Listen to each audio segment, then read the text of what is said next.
my channel, Z Loves Books. Ziara here. Today, I'm bringing you a review of a book that I'm so excited to talk about. This book was my most anticipated read of 2020, and that is More Myself by the incomparable Alicia Keys. When I found out that she was writing a book, I was just like, yes, that is it. Finally, we get to know the ins and outs of Alicia Keys' life. Now, let me let you know something. If you are looking for a sordid, like, tabloid type of book, this is not it. This is an in-depth look at a girl as she navigates her love of music and her classical training with the piano, as she juxtaposes her New York upbringing and brings a new flavor to it, and in doing so, bringing that flavor to the music industry.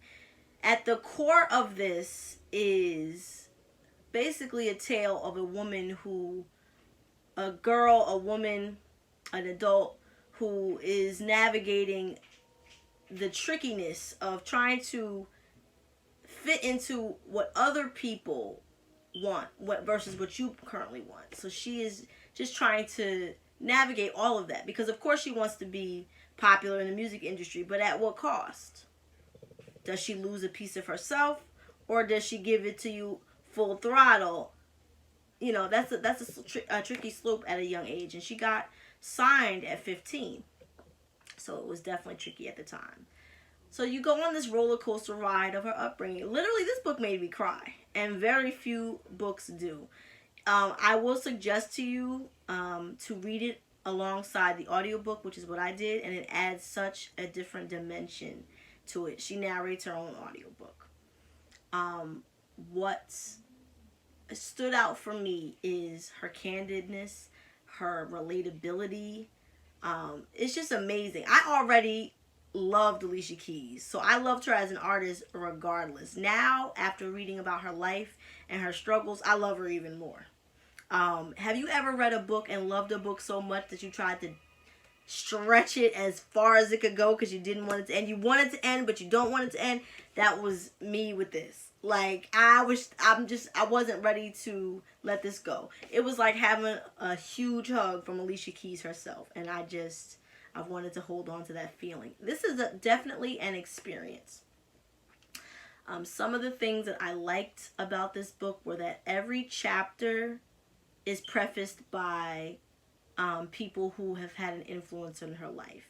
So you have some heavy hitters like Michelle Obama and her husband Swiss Beats, and also people who are more a little less known and more intimate, like her friends, her husband, things like that. I just love that.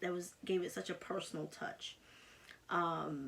She talks about her journey as a mother, her journey as a wife. This book is so chock full of some wonderful nuggets, and I hope you enjoy it as much as I did. We both are 80s babies, so I felt this kindred connection to her as I was going through it. I was like, oh, I remember that time. I remember when Songs in A Minor was released. I was a senior in high school, so it was just nice to be able to fill in that timeline and kind of walk alongside her at certain moments. She is very open and honest, and just sweet. You realize what a sweet individual she is, and somebody that you feel like you could, outside of her being as big as she is, you feel like you could really get to know her personally, and you wouldn't be intimidated by it. That's the vibe that I get from this book. If you haven't read it, read it. Memoirs can be different experiences for different people, but this is one you will not regret. I promise you. If you have read it, drop a comment and we can get a conversation going, but I definitely recommend this to you. I don't want to ruin this for you because, like I said, I had a definite experience while I was reading this book, and I want you to have a comparable one as well. But what I loved also was that I could literally, the relatability in this is amazing, but also the overall theme throughout this is never to dim your light. You have to let your light shine no matter what people say, because the only person that's going to suffer is you. As someone who was born with cerebral palsy, you know, it's a struggle because you want acceptance, you want to be liked, and as a kid, I definitely wanted to be liked. But at the as a 36-year-old woman now, I'm like, look, this is me in all my glory, and I'm not going to change who I am to suit anybody. And that was the vibe that I got with As I Am. You know, Alicia no longer wants to fit into the mold that has been placed on her by the record business, or by anyone for that matter. She wants to let her light shine, and shine it has, and it's going to continue to do.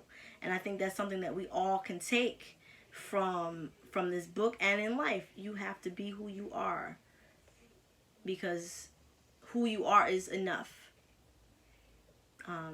So friends, I implore you to pick this book up. I think for me, 2020 is going to be the year of the memoir. After having such a wonderful experience, I am going to pick up as many as I can in these coming months, and hope to get as much as I can out of each of them individually. So friends, I'm going to end this video here. I hope that we all are staying safe during this corona pandemic. And drop, like I said, drop a comment, like, subscribe if you are not tuned into my post notifications. Hit that bell icon so you know when I post. And I will see you soon. Until my next video, happy reading, guys. Bye.